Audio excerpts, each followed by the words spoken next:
2025 is here, and one thing is clear. The de-dollarization is not stopping, it's accelerating. China and other BRICS nations are reducing their dependence on the US dollar and are establishing themselves as global economic superpowers. Their secret weapon? Gold. China is buying a lot of gold, but they underreport their buy. Gold is tangible, reliable, and immune to economic manipulation. China and other BRICS countries want to be prepared, they just don't want it known. Listen, in a world of shifting economic power, gold is your personal hedge against uncertainty. Noble Gold Investments can help you secure your financial future with gold. Visit noblegoldinvestments.com today to learn more, and with a qualified account, receive 10 1-ounce silver American Eagle coins. That's noblegoldinvestments.com.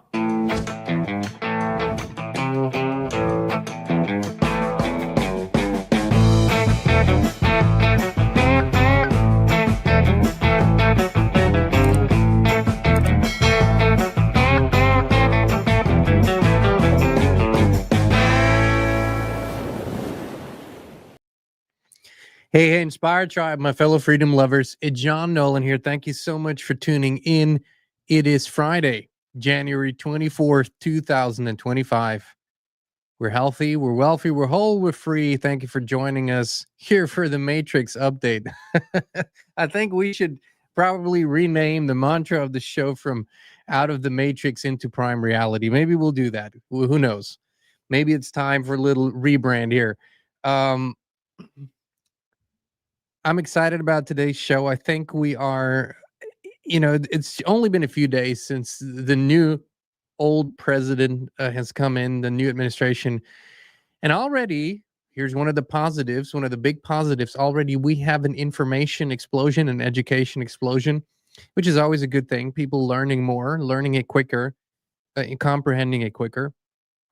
And next week, we're going to do a deep dive into the first week of Trump, of the executive orders. We're going to dive into what we deem to be positive, what we think is more than troublesome, and why we need to be very nuanced about all of this, right? Nuance is a lost art, but it's really important. The world doesn't tend to be black and white. Okay, so today we're talking about something, and the moment that we're in reminds me a little bit of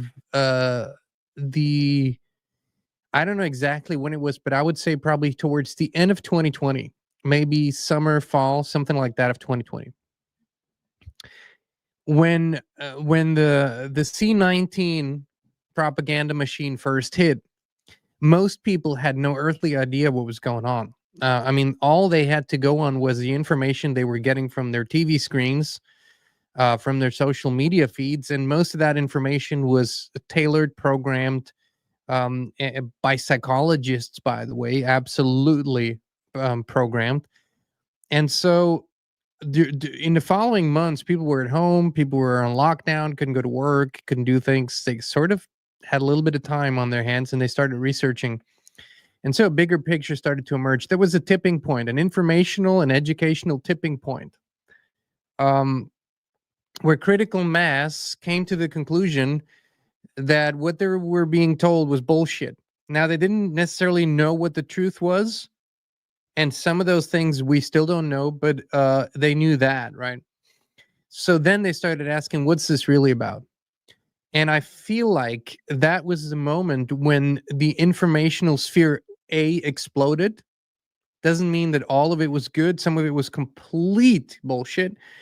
But at least you had this level of curiosity that turned into obsession, that turned into some serious research, contemplation, mind-opening, expansion of consciousness, knowledge, wisdom, truth, information, all of those things, which was highly important because I believe that because of that elevation of consciousness and awareness around these subjects, the true plan of C-19 could not be executed. And so we sort of, it doesn't seem like it, but I think we sort of dodged. We got hit by the bullet, but we dodged a bomb, and so here we are. It's 2025. It's about, for most people, we're a quarter of a century into mass adoption of the internet. We are, I would say, 15 years into the age of mass adoption of smartphones. We are two years into the mass adoption of active communication and work with AI tools like ChatGPT and the million little deviations of that. We are at this juncture where more people than ever are beginning to understand what this is really about, what the internet is about, what the data collection is about, what's really happening here, what's supposed to happen. But we aren't quite there yet. And that's why I think this educational curve is so necessary. And we need to hit it hard and we need to go at it. And that's why I wanted to play a little mini movie for you today, 16 minutes and change. And the interesting thing is that this was put together quite a few years ago, which makes it that much more timely, because quite a few years ago people couldn't really see the connections. Now they're all out in the open with the announcement of Project Stargate, of a massive AI infrastructure. What we're seeing is the surfacification of the subject. So it's coming to the surface. Most of that infrastructure was already built. It's already been in place. It's already been used. But now to be mass adopted on the surface, it requires, I would think, an upgrade. But let's watch this movie together, how it pertains to today's subject of the digital twin, which is a digital replica of every single thing you do, don't do, react to, say, probably think, that exists. Multiple entities, organizations, and companies are gathering absolutely everything about you, everything that they could possibly get their hands on. And frankly, you're giving it to them. We all are. The internet was never free. We just didn't know what we were paying with.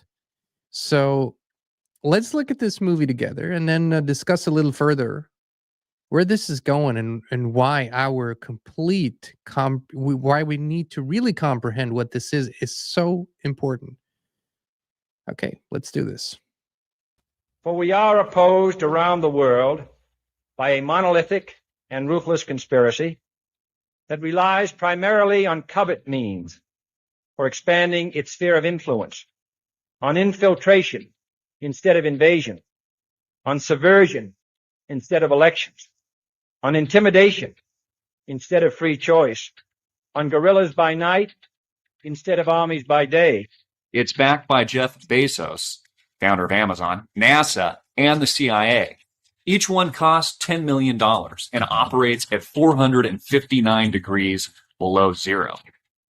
It is a system which has conscripted vast human and material resources into the building of a tightly knit, highly efficient machine that combines military, diplomatic, intelligence, economic, scientific, and political operations. They call it the infinity machine, quantum computing.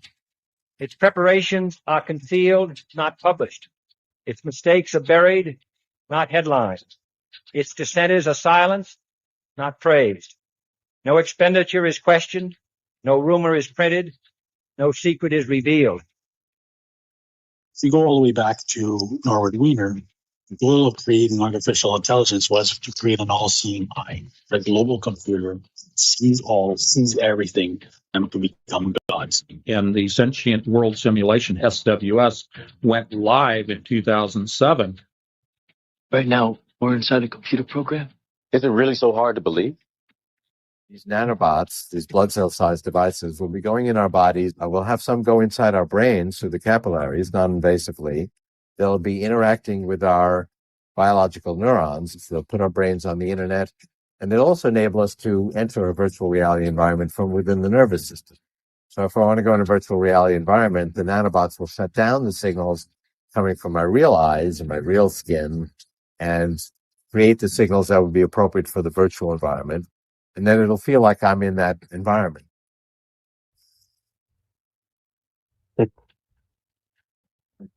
Is it real?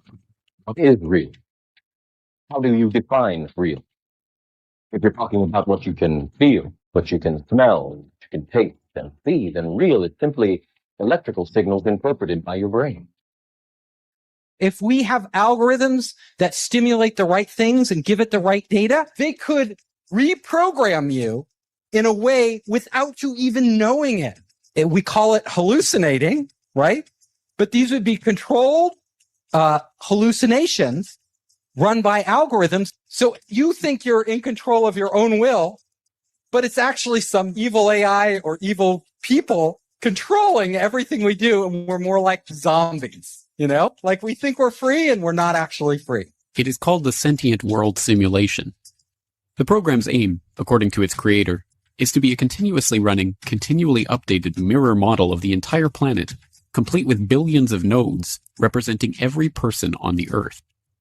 Targets and mind control victims have their minds linked up for life with conscious supercomputers, which send a steady stream of bidirectional, low-frequency electromagnetic radiation to the target's brain.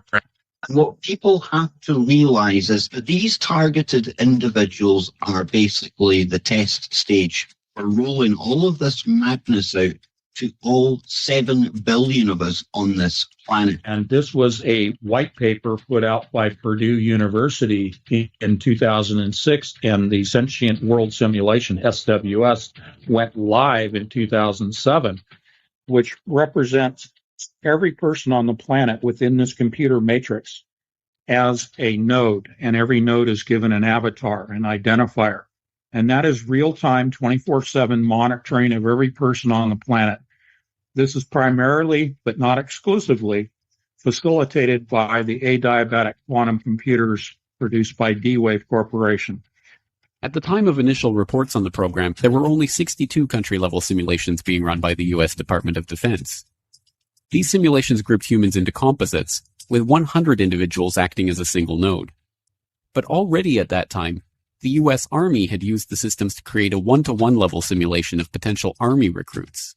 It's the stuff of a Hollywood movie, but a group of veterans has filed a lawsuit against the CIA and U.S. Army claiming that the government planted remote control devices in their brains. The claims relate to a government program at the U.S. Army's Edgewood Arsenal in Maryland. The ultimate aim would be to archive enough data on each individual to be able to make a computer model of everyone on the planet. The human genome, we have a finite and the hundreds of thousands of different genes across our species. And we mapped them out in the Human Gene Project. Well, now it's the Human Mind Project, the Global Brain Project. You know, President Obama just recently funded a whole bunch of scientists to decipher the mind. Well, our previous president, same thing, George Bush, said the same thing. They're trying to decipher every possible thought and uniqueness due to culture and language and whatnot. And the goal is to make a cognitive model or map of the victim's brain. Ultimately, the system replicates and digitizes the will, intellect, and emotions, the soul of the targets, and downloads this back into the conscious computer. Robots the smartest people. Artificial intelligence, AI. The idea is to port the software from the human brain. First, we're going to need lots of cheap, fast, parallel computers.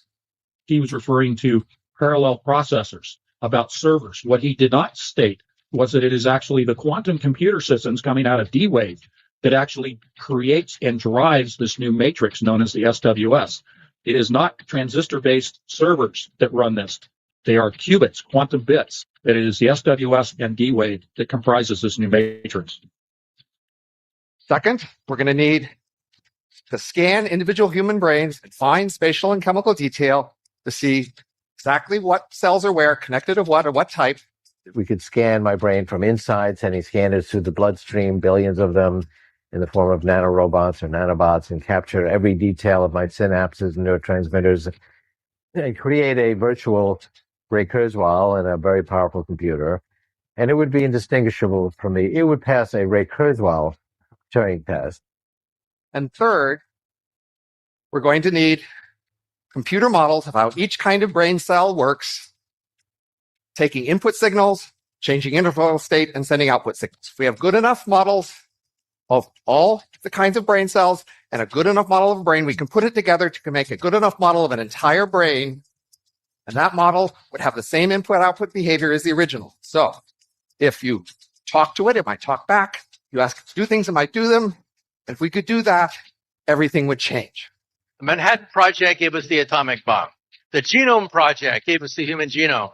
The third great initiative could be the Connectome Project to map the entire human brain. And that may take a quantum computer.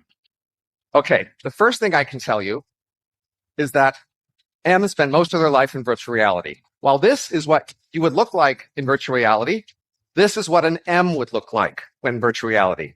It's computer hardware sitting in a server rack somewhere. But still, it could see and experience the same thing.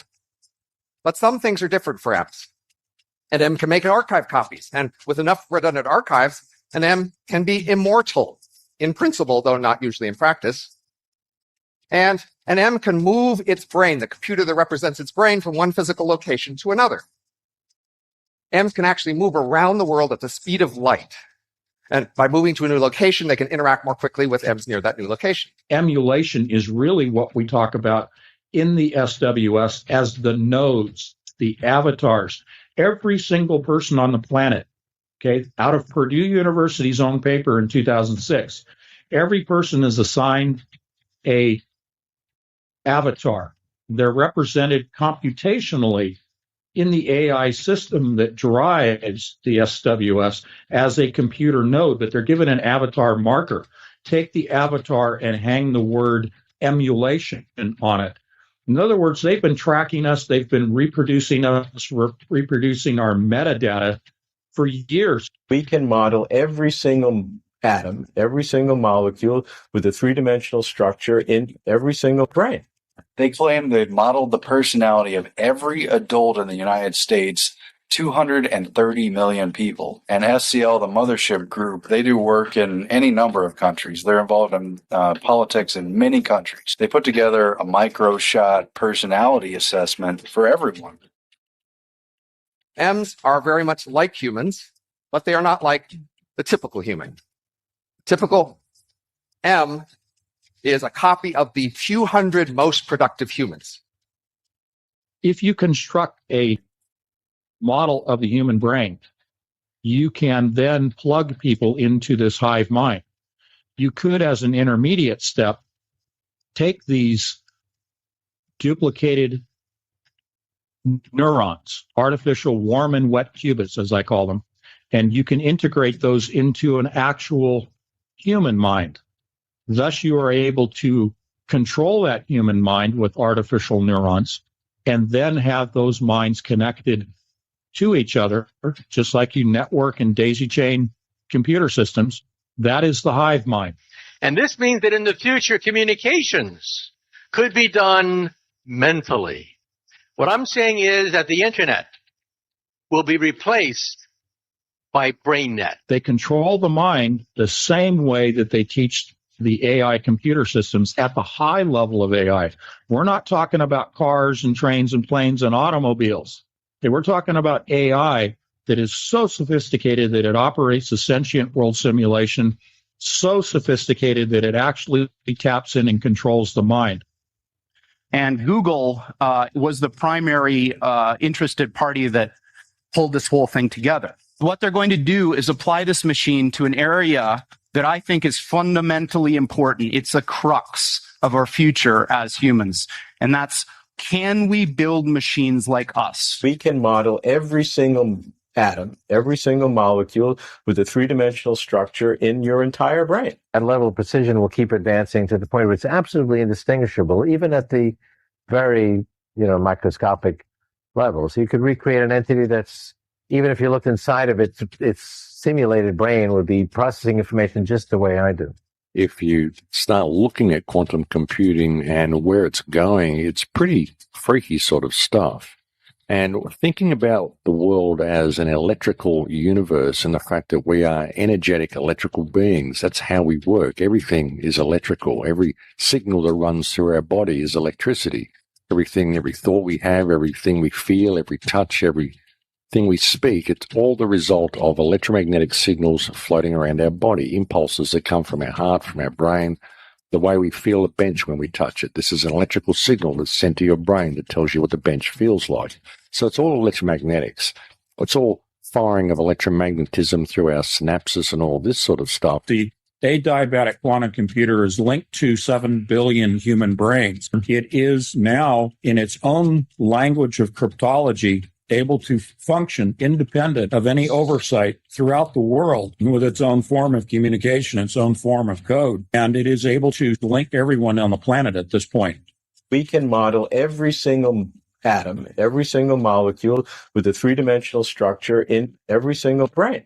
They claim they modeled the personality of every adult in the United States, 230 million people. And SCL, the mothership group, they do work in any number of countries. They're involved in politics in many countries. They put together a micro-shot personality assessment for everyone. What I am principally is not this material stuff, but a pattern of information. Well, then if the pattern is the essence, and if you copy the pattern to whatever level of precision you need, then that copy that has the exact same pattern should be me. They're running everything that's happening in society parallel, and they've got a little dot in their matrix for everybody. This is a game society.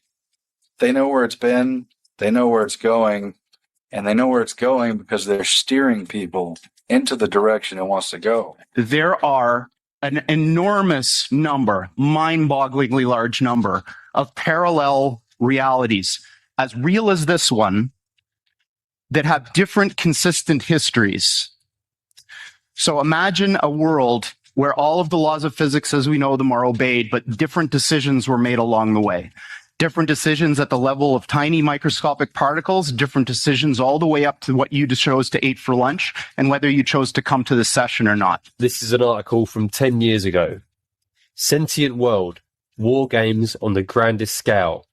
The DoD is developing a parallel to planet Earth with billions of individual nodes to reflect every man, woman and child this side of the dividing line between reality and AR. It's absolutely indistinguishable, even at the very, microscopic levels. You could recreate an entity that's, even if you looked inside of it, its simulated brain would be processing information just the way I do.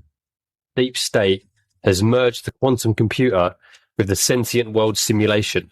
And the true reason for all this data collection is to feed it into this AI machine to predict and manipulate the course of humanity. Their ability to look at data in a quantum, artificial intelligence manner, it's just going to be an unstoppable monster. And this is bizarre because we don't see those other things. But science has reached the point now where we can build machines that exploit those other worlds. So Google was set up 18, 19 years ago to build a giant artificial supercomputer based on the neuron activities of the hive mind of humanity with billions of people wired into it with the Internet of Things. And so all of our thoughts go into it. And yes, they're in the cloud, but it's actually encrypted and kept private for you, and we do a pretty good job with that. And we're actually building a computer that has real neurons in real time that's also psychically connected to us, that are organic creatures. You are connected as an organic computer. I mean, this is one of the most quote unquote conspiratory theories that's been around for many years, decades. But the reality is we're now facing the reality of that. It is no longer a conspiracy. And quite frankly, it terrifies us. Even now, the sentient world simulation is watching you learn about it. And inside its intelligent mind is creating a second you, running different scenarios against you to see how you react.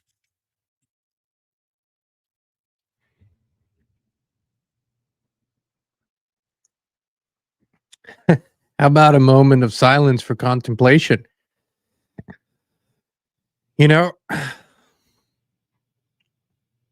These things are as real in this matrix as everything else that you see. While this matrix in and of itself is not what we would perceive to be real. There's a thing that occurred to me, and it was sort of kind of confirmed by different observations, that, the old world, the old matrix has come to an end. And we talked about this in various ways. And the end of a paradigm also always means what? The beginning of a new paradigm. I've been saying there's this energy window, there's this opportunity, but let's not get ahead of ourselves. I believe what we are observing, what we have been observing in the last 10 years, is and are and were the turf wars over the control over the new paradigm, the new matrix, the new sim. Now, we could sort of be invested in this game forever, or we could think about what a original source creation reality might look like.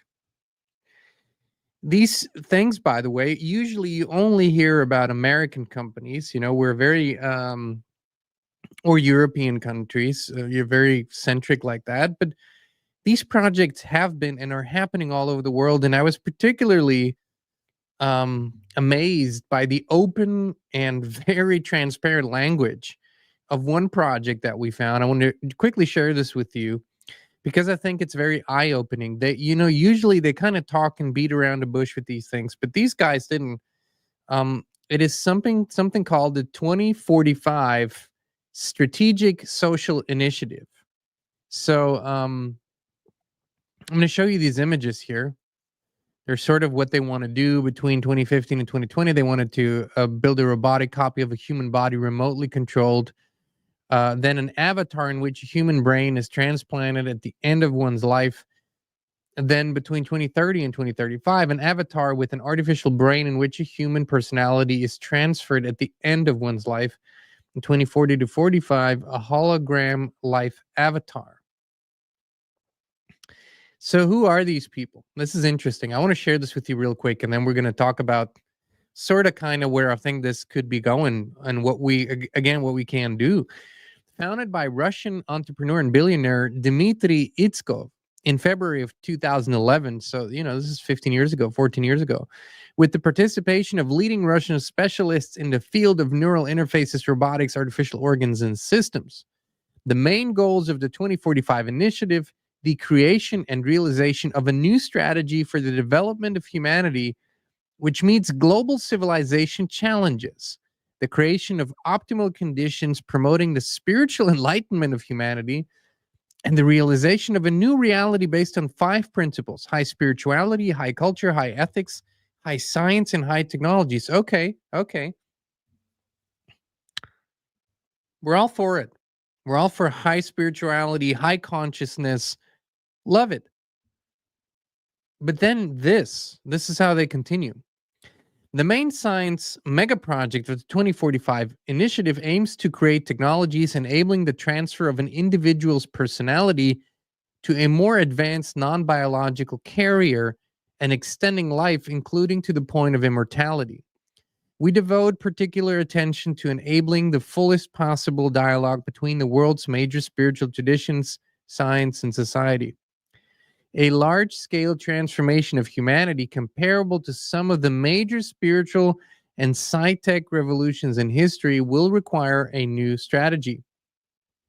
We believe this to be necessary to overcome existing crises, which threaten our planetary habitat and the continued existence of humanity as a species. With the 2045 initiative, we hope to realize a new strategy for humanity's development, and in so doing, create a more productive, fulfilling, and satisfying future. The 2045 team is working towards creating an international research center where leading scientists will be engaged in research and development in the fields of anthropomorphic robotics, living systems modeling, and brain and consciousness modeling, with the goal of transferring one's individual consciousness to an artificial carrier and achieving cybernetic immortality. Here's how they envision 2045, which is 20 years from now. This is the time when substance-independent minds will receive new bodies with capacities far exceeding those of ordinary humans. A new era for humanity will arrive. Changes will occur in all spheres of human activity: energy generation, transportation, politics, medicine, psychology, sciences, and so on. Today, it is hard to imagine a future when bodies consisting of nanorobots will become affordable and capable of taking any form. It is also hard to imagine body holograms featuring controlled matter. One thing is clear, however: humanity, for the first time in its history, will make a fully managed evolutionary transition and eventually become a new species. Moreover, prerequisites for a large-scale expansion into outer space will be created as well. As you can see, this is basically just a Russian Elon Musk, if you will, just in a different shape or form. But these projects are happening all over the world. As far as I can tell, and my research tells me that 95% of current investments and capital are flowing into this. 95%. The industries, stock markets, societies, everything is rapidly changing, and it's only going in this direction. The atmosphere that we're being sort of exposed to is one of inevitability. Basically, everyone has told us all our lives, you can't stop progress. Guess how this goes. It's like a freaking Hallmark movie. Like, you know, let's just say a little more sinister Hallmark movie, but basically the story is the same. You have this quaint little small town, you know, everybody kind of gets along. Some people have a little struggle, yeah, but people help each other. They're kind to each other. They like that they know the people who makes them their coffee, and they have this symbiosis going on, and it's kind of, you know, it works. And then the rich guy comes into the small town and says, this is such a beautiful place. I want to build these huge developments here, and I want to build a mall there. And of course, everybody's going to get displaced. And so everybody goes, no, no, no, no, no, we don't want that. And then they say, well, progress is inevitable, right? In a Hallmark movie, usually this kind of works out well. At the end of the day, they don't usually run the developer out of town. Something better happens. They make the developer see the error of his ways. Now, that's the best case scenario, because otherwise that developer just goes to the next small town and tries the same bullshit. But if actually a repentance inside of him can happen, and he can change his heart and mind, then, you know, good things can happen. This is like that, just far more sinister. We're being told, we've always been told, progress, you can't stop progress. This is not progress. This is regress, right? You know, in our human capabilities, we're going down, down, down, down, down. But in terms of the technology, it's always going up. This is nothing new. This has happened before. And people that have been around much longer than me, and people that have already passed on and longer than us, they have imagined, and they dare to imagine, that for the first time in our history, we might be able to create a shift without a mass extinction and a catastrophic catalyst event. Everything that we find in this construct tells us that this is how it works. Civilizations get built up, they fuck up, whatever. A reset, boom, start again. Not from scratch, but still. Which also means a interruption of the stream of consciousness and development. That's what happens during resets. What I think these people are doing, these psychopaths all around the world, is they know about these resets. They know about the catalyst events. They know about these timelines. And they're doing their very best to keep it from us, or to minimize it, or to sort of, you know, make it seem like conspiracy theories. Sure, they put it in movies, but it's just a movie, right? Anyway, so they know that. So what they're preparing, in my perception, is the post-reset world. So we're in the last years, according to those timelines. Does it have to happen? Do we have to go there? Why they are now inspiring millions and millions of people to go all the way and merge with these technologies and upload everything they could possibly upload into the cloud. Yes, it is for an evil control system, but it is also to keep the best of this consciousness, or the best of the minds that we have to offer to keep them going beyond the reset. It's a very complex and a very scary scenario, but I think that's what we're facing. So here's the other side of this.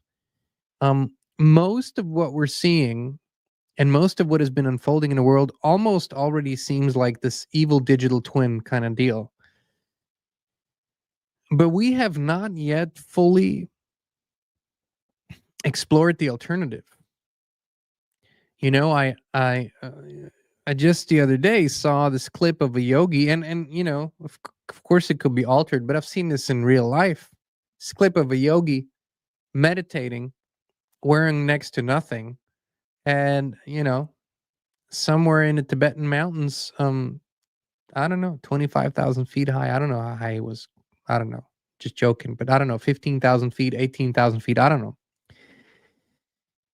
Meditating there in the cold, freezing temperatures for everyone but that guy. The guy was perfectly content. We've seen the Iceman, which, you know, is so much more relatable because he's a Dutch guy. He's not an Tibetan or Indian guru. A Dutch guy. Almost everyone can relate to Wim Hof. You know, he says, "Breathe, motherfucker." You know, it's like when we hear that, we can relate to that. Oh yeah, I mean, God knows, he's got a bunch of kids. His wife was severely depressed. I think they called it melancholia. And she killed herself. So the guy had to step up and raise his family and started breathing. And he doesn't call it meditation because he doesn't want to use the trigger word, but basically he became a modern day Western guru, although that's not what he wants to be. But he taught and teaches people about the tremendous capabilities that they can unleash when they combine discipline with focus and joy and transcend their limitations. We haven't tried that freaking approach collectively. And that is the approach, the only approach that I could think of that can lead us into prime, because this place is just going down a drain. I mean, I'm not, you know, I'm not saying don't do everything, do like we've been saying, you know, create your gardens and live life each day to the fullest. Yes, but also with that, I do think that our focus needs to go from consenting to our own demise and a slave-like digital structure to the freedom and the promise of what we might call prime Earth, a real reality, right? So here we are, and more people are beginning to see that there are no 30, 40, 50 years left on the timeline of just sitting this out and not engaging with it, and we're just not going to think about it and it's just going to go away. No. You know, this existence in this construct can get very, very, very challenging when you ignore what is happening and stick your head in the sand. And so the idea that we can just ignore it will not work. We have to be very, very clear about what we're doing here with this. And this, you know, this new, not new, but this administration that's in the United States is reflecting 100% the trend. And they're going full throttle. They're also going full throttle on a few things that I think are really good. So here's the thing. Naive as I may be, we need to become very, very vocal, because we are currently in this construct. We need to become very, very vocal about our yes and about our no's. And our no's need to be hard lines in the sand, and they haven't been, right? How many people do you think took this here and didn't want to and regretted? I think a lot of people. I know quite a few. They regretted. They regretted more than anything in life, because they didn't have a hard no. They didn't have a hard line in the sand. They were driven by fear, worry, They you know, these psychopaths got under their skin.